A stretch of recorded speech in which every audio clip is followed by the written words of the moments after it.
AP today సామాజిక మాధ్యమాల ప్రేక్షకులకు స్వాగతం సుస్వాగతం. నా పేరు షఫీ అహ్మద్. కుదేలైన అగ్రిగోల్డ్ బాధిత కుటుంబాలు కొద్దిగా కోలుకుంటున్నాయి.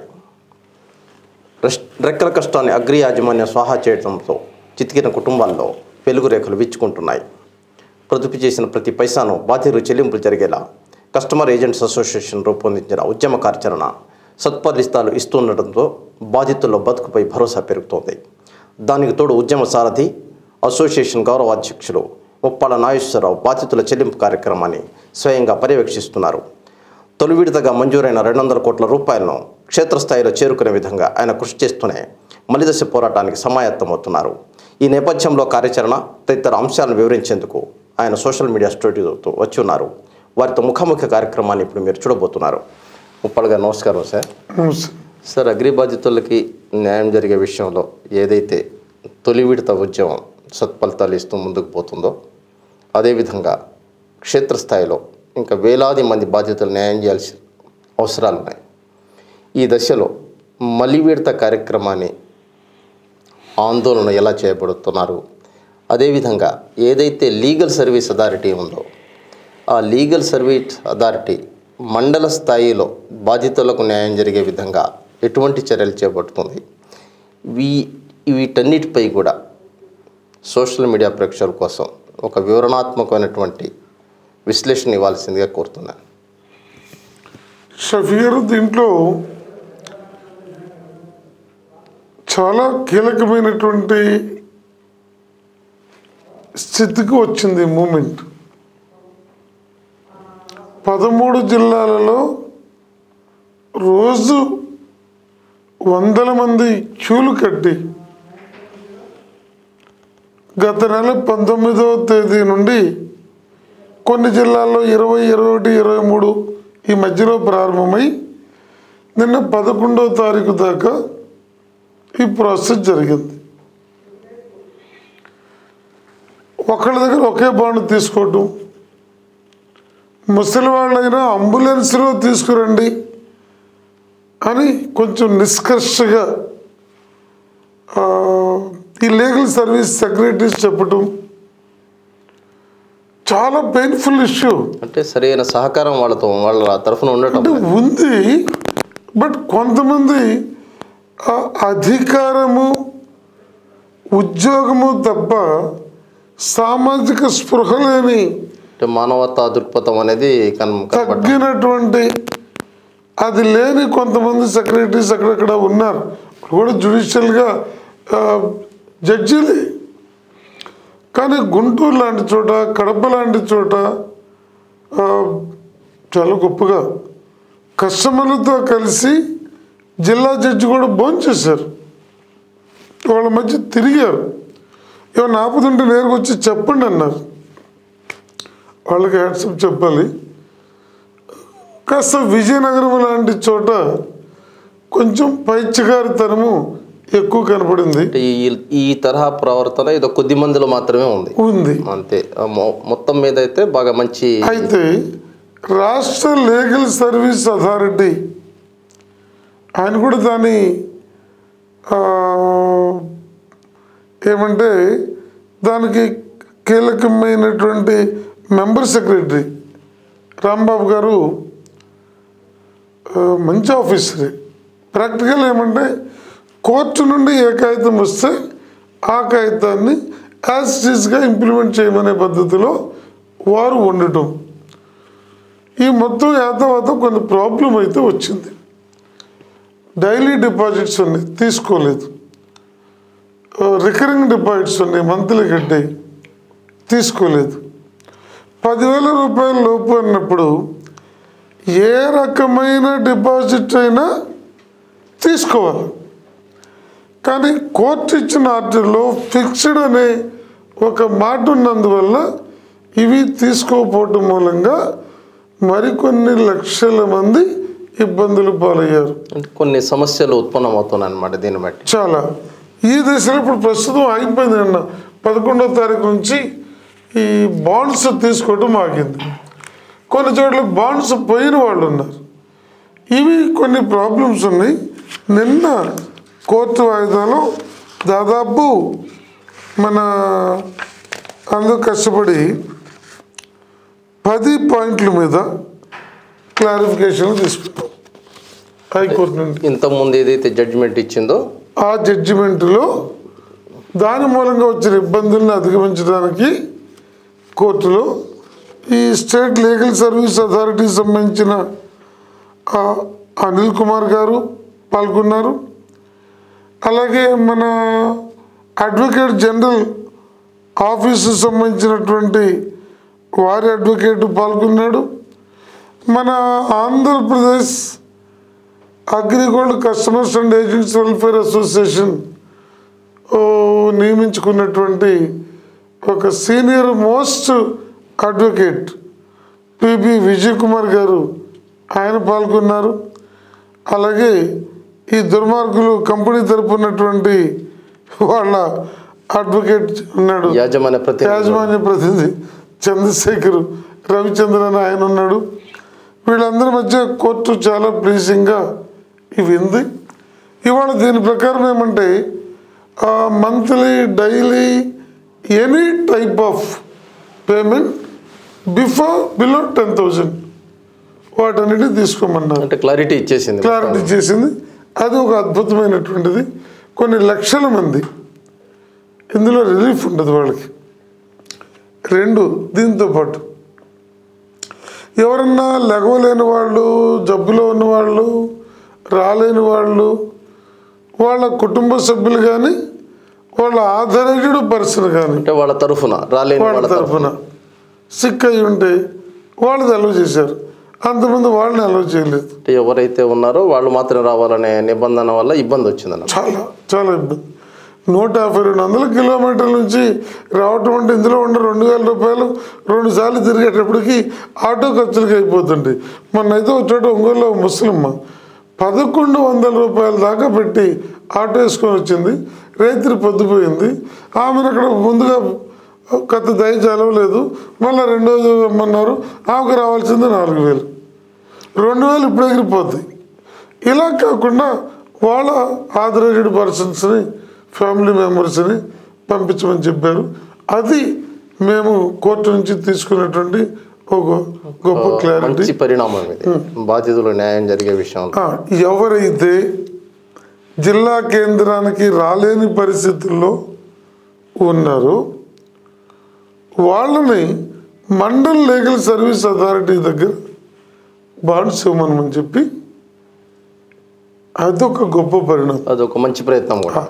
కొన్ని లక్షలు సేవ్ అవుతాయి పేదవాడికి. ఈ ప్రయాణ ఖర్చులు, తిండి, మండలం నిజమండి. మండలం వరకు వెళ్తారు చక్కగా. గవర్నమెంట్ ఎవరు నియమిస్తే స్టాఫ్ని ఇస్తే వాళ్ళ దగ్గర కూర్చుంటారు, చేసుకుంటారు. 10 కిలోమీటర్ల రేడియస్ ఉంటుంది కాబట్టి అది మంచి బెనిఫిట్ ఉంది. అది ఉంది ఇక్కడ. ఏంటంటే కాకపోతే దీంట్లో ఒక చిన్న మనకి రేపు వీరేం చేయాలంటే కొద్దిగా రాంబాబు గారికి కూడా మేము ఇంప్రెస్ చేయాలి. వారికి తెలియని విషయం కాదు. If A depositor is unable to be present physically for what ever reason before the jurisdiction of DLSA, he may either file his claim before the Mandal Legal Service Authority personally, or he may file a claim through his authorized representative అన్నారు. ఇది ఒక చాలా అంటే ఎటువంటి సమస్యలు లేని వాళ్ళు కూడా ఒకవేళ రాలేని పక్షంలో మండల లీగల్ సెల్ అథారిటీ ఏదైతే ఉందో దాని ఎదుట హాజరు కావచ్చు, దాన్ని క్లెయిమ్ చేసుకోవచ్చు. ఏ రకమైన ఇబ్బందులు కారణమరీత్యా అయినా డిస్ట్రిక్ట్ లెవెల్కి రాలేకపోతే వాళ్ళు మండల స్థాయిలో వాళ్ళు అప్రోచ్ కావచ్చు, అక్కడ చేసుకోవచ్చు. ఇది కొంచెము ఈ స్టేట్ లీగల్ సర్వీస్ అథారిటీ రేపు క్లారిఫికేషన్స్ ఇచ్చి మళ్ళీ స్టార్ట్ చేసేటప్పుడు ఇది కనుక పెడితే బాధితులకి పెద్ద ఊరట కల్పించినటువంటిది అవుతుంది. ఇప్పుడు దీనికల్లా ప్రాబ్లం ఏమవుతుందంటే ఇదేమో ఎలక్షన్ టైం. ఇది టీడీపీకి ఓటు వేయించాలా, కాంగ్రెస్కి ఓటు వేయించాలా, లేకపోతే వైసీపీకి ఓటు వేయించాలా, లేకపోతే మా కూటమికి ఓటు వేయించాలా, ఈ ఓట్లు వేయించే కక్కుర్తిగాళ్ళు కొంతమంది ఉన్నారు. వాడికి జనం బాధలు అర్థం కాదు. ఎవరైతే కస్టమర్లు దిక్కు మొక్కు లేక మానసిక హింసతో కుమిలిపోతూ ఉన్నారో, ఒక 10,000 రూపాయలు అనేది లక్షాధికారికి కోటీశ్వరుడికి డబ్బులు కావు. కానీ ఒక సాధారణ కూలికి, ఒక సాధారణ మహిళకి, ఒక వ్యవసాయ కూలీనో, ఒక ఇళ్లలో పనిచేసుకునే వాళ్ళకో, ఒక రిక్షా కార్మికుడో, ఒక ఆటో కార్మికుడో అసలు ఈ 10,000 మాకు తెలియకుండా ఎందుకు కట్టావు అని భార్యాభర్తల మధ్య గొడవలు వచ్చినటువంటి పద్ధతిలో వాళ్ళు కుదేలైపోతుంటే వాళ్ళ కన్నీళ్లు చూసి ఇంత 4 ఏళ్ల మా విలువైన సమయాన్ని మేము ఖర్చు పెడితే మా తిరుపతిలో కానీ మిగిలినటువంటి లీడర్షిప్ కానీ ఖర్చు పెడితే, ఇందులో కొంతమంది ఈ కక్కుర్తిగాళ్ళు ఈ డబ్బులు రాకపోయినా పర్లేదు, ఓ జగన్మోహన్ రెడ్డి దగ్గరికి పోవాలి, పవన్ కళ్యాణ్ దగ్గరికి పోవాలి, చంద్రబాబు దగ్గరికి పోవాలి, లేకపోతే ఇంకోళ్ళ దగ్గరికి పోవాలి, ఈ పిచ్చి కోతల వాళ్ళు మాకు. ముప్పాళ్ళ గారు, మీరు చెప్తున్నట్టు వీళ్ళు బాధితుల్లో మనుషుల, లేకపోతే అసోసియేషన్ వాళ్ళ, లేకపోతే దళారుల, అందరూ ఉన్నారండి. ఇందులో ఈ పైత్యం ఎక్కువ ఉంటుంది కదండి కులాల వారీగా. వాడికి అసలు పచ్చ కామెరలు వచ్చినాడికి లోకమంతా పచ్చగా కనపడుతుందని పెద్దల సామెత ఒకటి ఉంది. ఈ డబ్బులు రాకపోయినా పర్లేదు, ఈ ఎన్నికల్లో పలానాడు గెలవాలి, పలానాడు ఓడిపోవాలి. దానికి ఈ అగ్రిగోల్డ్ వాళ్ళేనండి. అంటే శవాలపై పేలాలు ఎరుచుకునే, శవాలపై పేలాలు ఎరుకొని ఈ బాధ తప్త హృదయంతో మా డబ్బులు ఎలా వస్తాయి, ఈ బాధ ఏంటంటే అక్కడికి వచ్చి వాడు గొట్టం పెడతాడు. అమ్మా నీకు డబ్బులు వచ్చినాయా, అయ్యా నీకు డబ్బులు వచ్చినాయా, నిన్ను క్యూలో నుంచోబెట్టారా, భోజనం పెట్టారా, టీ పెట్టారా. అంటే బాధితుల బాధలు బాధితులు అయితే వీళ్ళు సమాచారం ఇల్లు తగలబడినప్పుడు ఏదో పాత సామెత ఉంది, ఇల్లు తగలబడి ఒకటే ఏడుతుంటే చుట్ట కాల్చుకోవడానికి అందులో నుప్పు ఏరుకోవడానికి వచ్చిన వాళ్ళు, ఈ ఇల్లు తగలబడుతుంటే చుట్ట కాల్చుకోవడానికి నిప్పు కోసం ఎత్తుక్కునేటువంటి వాళ్ళు మానవ జాతి పుట్టినప్పటి నుంచి వేదకాలం దగ్గర నుంచి ఇప్పటి వరకు ఉన్నారు, భవిష్యత్తులో కూడా ఉంటారు. ఇప్పుడు ముప్పాళ్ళ గారు, ఏదైతే 10,000 లోపు బాధితులకు న్యాయం జరిగే ప్రక్రియ ఒకటి జరుగుతుంది, దానివల్ల ఈ 10 డిగ్రీలతో మార్పు తెచ్చారు, అది బాగానే ఉంది. ఆ పై డిపాజిట్లకు ఏ విధమైనటువంటి న్యాయం జరిగే ప్రయత్నాలు జరుగుతున్నాయి? ఆ మలిదశ ఉద్యమం ఏ విధంగా ఉండనుంది? షఫీ గారు, ఇప్పుడు ఏమంటే ఇది చాలా కీలకమైన మన రాష్ట్ర రాజకీయాల్లో, దేశ రాజకీయాల్లో రేపు వచ్చే నెల 11వ తారీఖు పోలింగ్ అయిపోయినాక మే 23 కౌంటింగ్ అయిపోయేదాకా, కౌంటింగ్ అయిపోయి కొత్త ప్రభుత్వాలు ఏర్పడేదాకా ఇది ఒక సంధికాలం. నేను కమ్యూనిస్ట్ పార్టీ లీడర్గా వేరే వేదిక మీద మాట్లాడితే అది వేరే విషయం, చాలా విషయాలు మాట్లాడతా. కానీ ఇక్కడ కూర్చున్నప్పుడు ఎవరు ఎన్ని రకాలు అనుకున్నా నా లక్ష్యం ఈ 20 లక్షల మంది బాధిత కుటుంబాలు. ఈ క్షణము నా బాధ్యత ఈ 7 లక్షల మంది 10,000 రూపాయల లోపు ఉన్నటువంటి ఎలిజిబిలిటీ సాధించి మనం ఒక ప్రాసెస్కి తీసుకొచ్చినటువంటి వీళ్ళకి తర్వాత 20,000, 50,000, 1,00,000, 10 లక్షలు, కోటి ఎంత డబ్బు దాచుకున్నా అది వాళ్ళ కష్టార్జితం. 10 లక్షల వాడికి 10 లక్షలు బాధ ఉంటుంది, 10,000 వాడికి 10,000 బాధ ఉంటుంది. అందువల్ల నా దృష్టిలో పెద్ద చెట్టుకి పెద్ద బాధ అయితే చిన్న చెట్టుకి చిన్న బాధ అనేటువంటిది కామన్. ఆ బాధ నుండి విముక్తి కల్పించడమే నా కర్తవ్యం. వాళ్ళందరూ రేపొద్దున నా సిపిఐ పార్టీ చెప్పినట్టు ఓట్లు వేస్తారా, సిపిఐ పార్టీకి కార్యకర్తలు అవుతారా? కమ్యూనిస్ట్ పార్టీ చరిత్రలో ఒక అద్భుతమైన నేటి ప్రపంచం, నేటి సమాజం నిర్మాణానికి సారథులం మేమేనండి. ఒక బలమైన ప్రజా ఉద్యమాన్ని రూపొందించగలిగారు. ఇప్పుడు అగ్రిగోల్డ్ మార్పు అగ్రిగోల్డ్ ఏంటి సార్, భూములు పంచింది మేమండి. ఒక పేదవాడు, ఒక దళితుడు, ఒక బలహీన వర్గవాడు సమాజంలో సగర్వంగా నుంచోడానికి కావలసిన నైతిక బలం ఇచ్చింది మేము. భూస్వాముల దౌర్జన్యాల్ని నిలేసింది మేము. అలాంటి పేద వర్గాలు మేము బలహీనపడిన కారణంగా భిన్నమైనటువంటి వ్యక్తుల దగ్గరికి, పార్టీల దగ్గరికి ఆశ్రయం కోసం, ఏదో తక్షణ సాయం కోసం పరుగులు తీస్తున్నారు. బట్ ఏదో ఒక రోజు వీళ్ళందరూ కళ్ళు తెరుస్తారు. ఆ రోజున ఈ కార్పొరేట్ కంపెనీలకి, కార్పొరేట్ వ్యక్తులకి నిలయమైన ఈ అధికార పార్టీలు భస్మీపట్లం అయిపోవలసింది.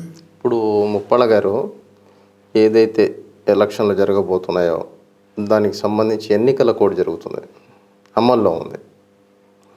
ఆ ఎన్నికల కోడ్ అనేది ఈ అగ్రిగోల్డ్ బాధితులు న్యాయం జరిగే విషయంలో కానీ, ఈ కార్యక్రమాన్ని నిర్వహించే విషయంలో కానీ ఎటువంటి అంతరాలు కానీ అవాంతరాలు కలిగిస్తుంది? ఏం లేదండి. ఎన్నికల కోడ్తో నిమిత్తం లేదు. ఎన్నికల కోడ్తో నిమిత్తం లేదండి. హైకోర్టులో ఈ ప్రశ్న గత 7వ తేదీన జరిగిన దాంట్లోనే అప్పుడు కోర్టు ముందుకు ఈ విషయం వచ్చింది. అక్కడ కోర్టు ఆర్డర్ 8/2 ఫిబ్రవరి 8వ తేదీన హైకోర్టులో మరి ఎలక్షన్ వస్తుంది కదా, ఎలక్షన్ కోడ్ అడ్డం వస్తుంది కదా, ఈ బాధ్యులకి డబ్బులు వస్తాయా అంటే జడ్జి గారు కామెంట్ చేశారు, తెలంగాణలో రైతులకు ఇచ్చినటువంటి డబ్బులు ఎన్నికల పోలింగ్కి 2 రోజుల ముందు మీ ఖాతాలో డబ్బులు వేయలేదా, అక్కడ ఎలా అడ్డం రాదు ఇక్కడ కూడా అడ్డం రాదు అని. అందువల్ల ఏ కోడ్ అడ్డం రాదు. కాదు, ఇక్కడ జరగాల్సిందేమంటే నిన్న 13 జిల్లాలలో ఒక్కో జిల్లాలో 25,000, 30,000, 40,000, 80,000, హైయెస్ట్ 90,000 దాకా జరిగినాయి. ఈ జరిగినటువంటి వాటన్ని 11వ తారీఖు క్లోజ్ అయిన ఈ అమౌంట్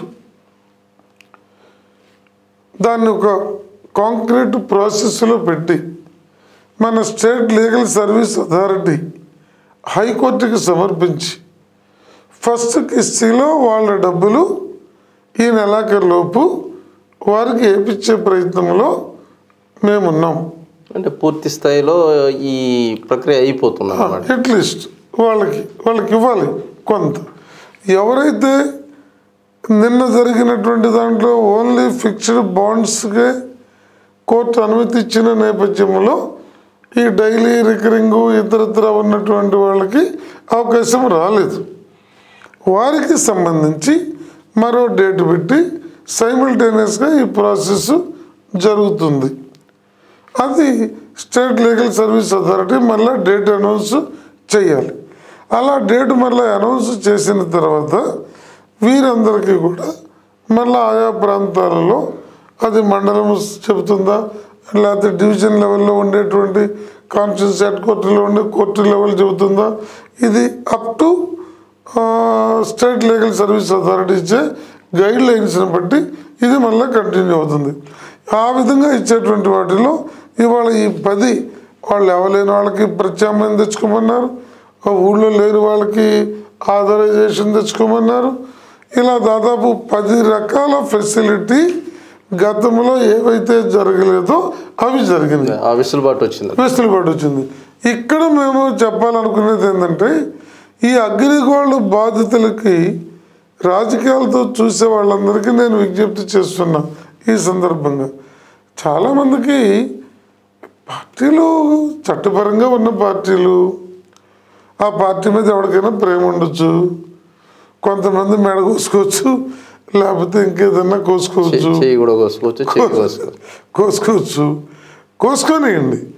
కానీ ఆ కోసుకోవడానికి ఈ అగ్రిగోల్డ్ బాధితులకి మేము ఇంత కష్టపడి అంకిత భావంతో అత్యంత నిజాయితీగా చేసిన ఈ పోరాట విజయాన్ని తక్కువ చేసి చెప్పడానికి అక్కడక్కడ ప్రయత్నాలు చేయొద్దని చెప్తున్నారు. ఈ ఉద్యమాన్ని స్వార్థ రాజకీయాల కోసం వాడుకోవద్దన్న విషయం. చీడ పురుగులు ఎప్పుడూ ఉంటాయండి. నేనేమంటానంటే ఆ చీడ పురుగులు లాంటి వాళ్ళకు కూడా ఏం చెప్తానంటే ఇతరత్ర ఏదైనా ఉంటే తంటాలు పడండి, కానీ ఇది అసాధారణ విషయం కదండి. నేను చెప్తాను, ఈ రాష్ట్రంలోని రాజకీయ పార్టీలు I challenge every political party. రాష్ట్రంలో ఒక్కో పార్టీ చాలామంది నాయకులు, మంత్రులు, మాజీ మంత్రులు, ప్రజెంట్, ఫాస్ట్, ఇంకా ముందున్న వాళ్ళు, రేపు కాబోయే మంత్రులు కావాలనే వివిధ పార్టీల్లో ఉన్నవాళ్ళు, వీళ్ళందరూ ఉన్నారు. నేను వాళ్ళందరికీ ఛాలెంజ్ ఇస్తున్నాను. ఎవడైనా సరే ఇవాళ ఇంకా 23-24 కంపెనీలు రోజు బయటకు వస్తున్నాయి. ఇవాళ అనేక సిమిలర్ కంపెనీలు ఉన్నాయి డిపాజిటరీ స్కీమ్తో. అంటే ఇలా ఆర్థిక నేరాలు పాల్పడి మోసాలు పడి ఒక్క కంపెనీని ఛాలెంజ్గా తీసుకొని ఇంత టైం ఖర్చు పెట్టమనండి. ఎవడండి నీ దగ్గరకు వస్తే నాకేం ఇస్తావు, ఓటేస్తే నాకేం ఇస్తావు, ఆ పార్టీ జెండా పట్టుకుంటే నాకేం ఇస్తావు, నాకేమి ఇవ్వకపోతే నేనేందని చెప్పేసి అంత స్వార్థపు పద్ధతుల్లో ఉన్నవాళ్ళు ఇవాళ చూస్తున్నాం. అరే ఎంత అన్యాయంగా ఉందండి. ఆ పార్టీలో గుడ్లు కప్పుకునేవాళ్ళు, అరే నిన్నటి దాకా ఓ పార్టీలో ఎంపీ, నిన్నటి దాకా మరో పార్టీలో ఎక్స్ఎంపీ, అసలు వాళ్ళ పార్టీలు మారి గుడ్డలు కప్పించుకొని జిందాబాదులు కొట్టించుకొని అసలు సిగ్గు పశువుల కన్నా మానవ జాతి ఎలా దేవుడు వాళ్ళకి ఇచ్చారు, అసలు మానవ జాతి వీళ్ళు అర్హులు కాదు అనిపిస్తున్నారండి. వీళ్ళు వాళ్ళని కాదు, అసలు ఆ చేరే వాళ్ళకి అటు బుద్ధి లేదు, ఈ కండవాళ్ళు కప్పే వాళ్ళకి అటు బుద్ధి లేదు. నిన్నటి దాకా అమ్మనాభూతులు తిట్టి. ముప్పల గారు, మనం మాట్లాడుతున్న అంశం అగ్రిగోల్డ్ బాధితులకు సంబంధించిన అంశం. ఇందాక మీరే చెప్పారు, వేరే వేదిక మీద అయితే నేనేమంటానంటే నేనేమంటానంటే మీరు కరెక్ట్ చేస్తున్నారు. నేనేమంటానంటే ఇలాంటి విషయాల దగ్గర ఛాలెంజ్ చేయాల్సినటువంటి వాళ్ళు, వీటి దగ్గర నిజాయితీగా కష్టపడి పనిచేయాల్సిన వాళ్ళు ఈ పని మానేసి వారి స్వార్థం చూసుకుంటుంటే, వారి స్వార్థం కోసం ఈ 20 లక్షల మందిలో ఒక 1000 మంది అయినా 500 మంది అయినా ఇలాంటి ఆ కకృతి పడుతున్నారు. అసోసియేషన్లో బాధ్యత కలిగినటువంటి వాళ్ళు అలా పరుగులు తీసే వాళ్ళకి హెచ్చరిక వాళ్ళకి హెచ్చరిక చేయాల్సింది పోయి వాళ్ళ దగ్గరికి వెళ్ళి నువ్వు గొప్ప అంటే అది సిగ్గుపోతుంది అనేది నా పాయింట్. ముప్పాళ్ళ గారు, మీరు ఏదైతే అంశం చెప్తారో అది చాలా ఆలోచించదగ్గ అంశం. తర్వాత ఇదే సందర్భంలో మీరు ఒక మంచి ప్రస్తావన కూడా తీసుకొచ్చారు. అది మన చివరి ప్రశ్నగా, మీ చివరి జవాబుగా భావించి, ఏదైతే బాధితులు అగ్రిగోల్డ్ లాంటి సంస్థల్లో మిగతా చోట్ల కూడా ఉన్నారు, మీరు చెప్పినట్టు చాలా వందల సంఖ్యలో ఉండొచ్చు. కాకపోతే మన రాష్ట్రానికి సంబంధించి 23-24 కంపెనీలు అలాంటి మోసం చేసిన కంపెనీలు ఉన్నాయి. వాటి విషయంలో కూడా ఏమైనా కార్యాచరణ మీరు రూపొందించారనే ప్రయత్నంలో ఉన్నారు. వాళ్ళు కూడా బాధితులు, వాళ్ళు కూడా ప్రజలే కదా. ఎస్, చాలా మంచి ప్రశ్న అడిగారు షఫీ గారు. ఇప్పుడు గత నెలలో ఒక 12 రకాల రియల్ ఎస్టేట్ మోసము, డిపాజిట్లు మోసము, ల్యాండ్ డెవలపర్స్ పేరుతో కేఎంజే లిమిటెడ్ అని గ్వాలియర్ హెడ్ క్వార్టర్గా, ఢిల్లీ హెడ్ క్వార్టర్గా పెట్టినటువంటి వాళ్ళు మన రాష్ట్రానికి వచ్చి 5-6 సెంటర్స్ పెట్టి డబ్బులు కలెక్ట్ చేయడము, Abhaya gold, Akshay gold, V V R housing, తర్వాత గ్రీన్ గోల్డ్, బొమ్మరిల్లు, ఇలాంటి వాళ్ళంతా ఓ 11-12 సమస్యల్లో బాధలు పడుతున్న వాళ్ళంతా వచ్చారు. వీరి కోసము మన ఒక సాఫ్ట్వేర్ ఇంజనీరు, సామాజిక స్ఫూర్తి కలిగినటువంటి చిడిపూడి యశ్వంత్ అని చెప్పి,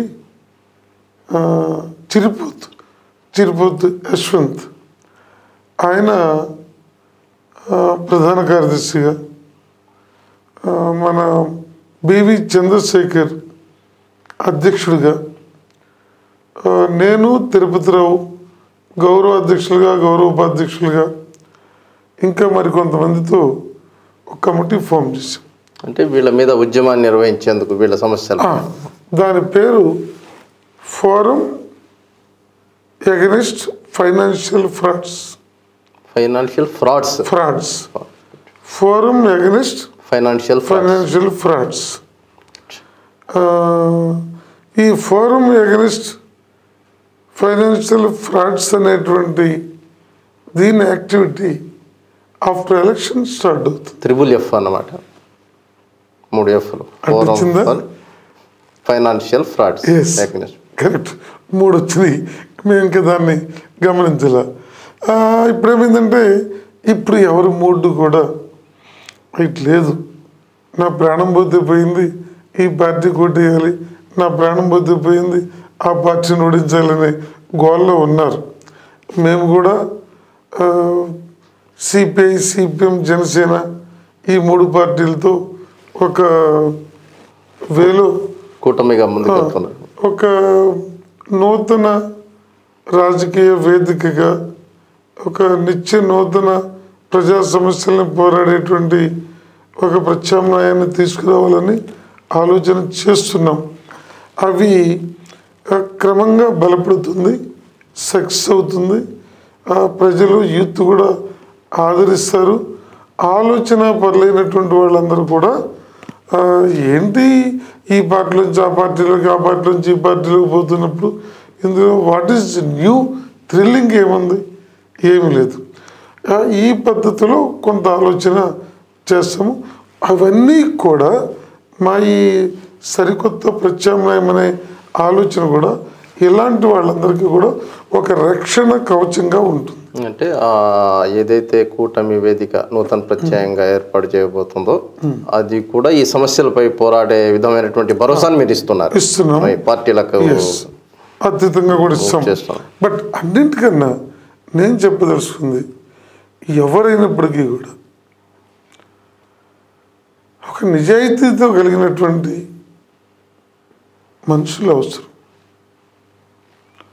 ఇవాళ రాజకీయాలంటే మోసం, దగ, అవినీతి,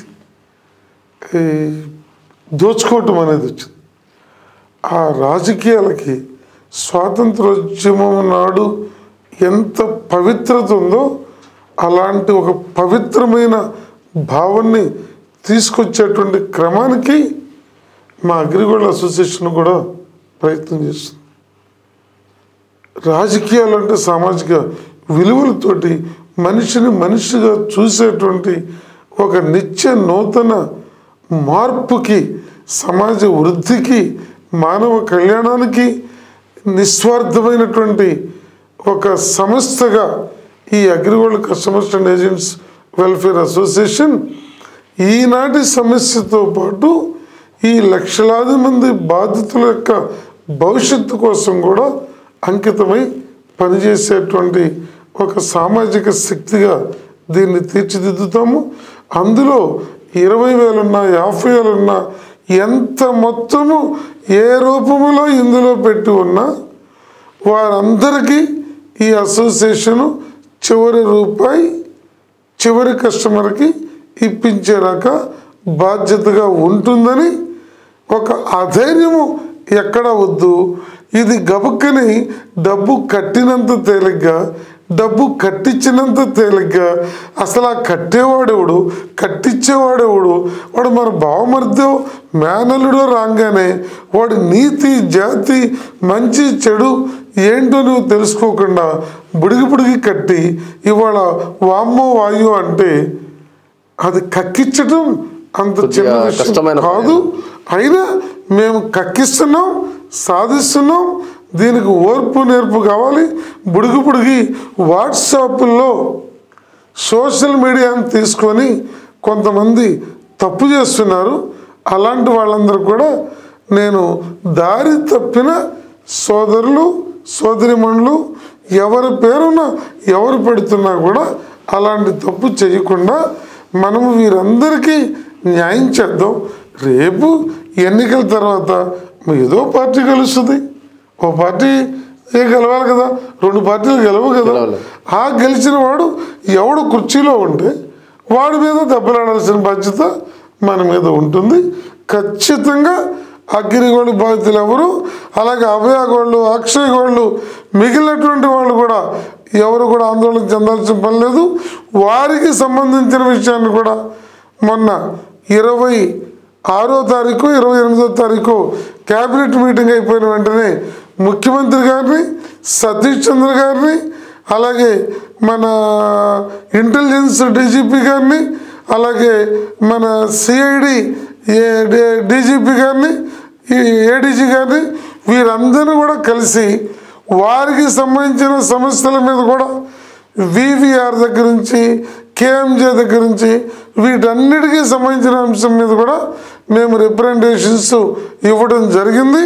అయితే ఈ టైంలో కొత్త పనులు చేయడానికి ఆస్కారం లేని స్థితిలో వాటిని పోయి సిఐడికి ఇచ్చారు.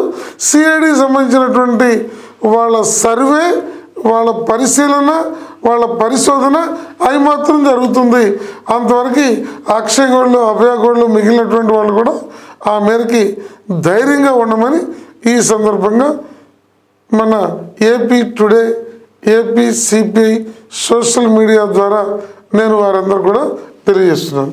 ముప్పాళ్ళ గారికి ధన్యవాదాలు. అగ్రిగోల్డ్ బాధితులకు సంబంధించి న్యాయం చేసే క్రమంలోనే మిగతా ఇతరత్ర ఏదైతే ఆర్థిక నేరాలు పాల్పడుతున్న సంస్థలు ఉన్నాయో వాటి పట్ల కూడా దృష్టి సారించి ఆ బాధితులకు కూడా న్యాయం జరిగే విధంగా కృషి చేసేందుకు ముప్పాళ్ళ నాగేశ్వరరావు గారితో పాటు వారి బృందం ప్రయత్నిస్తుందనే అంశాన్ని చాలా స్పష్టంగా వివరించారు. అదేవిధంగా అగ్రిగోల్డ్ బాధితులకు ఏ స్థాయిలో ఉన్నా ప్రతి పైసా దక్కే విధంగా కృషి చేస్తామని చెప్పి భరోసా ఇచ్చారు. వారికి మరోమారు ప్రేక్షకుల తరఫున ధన్యవాదాలు. నమస్కారం.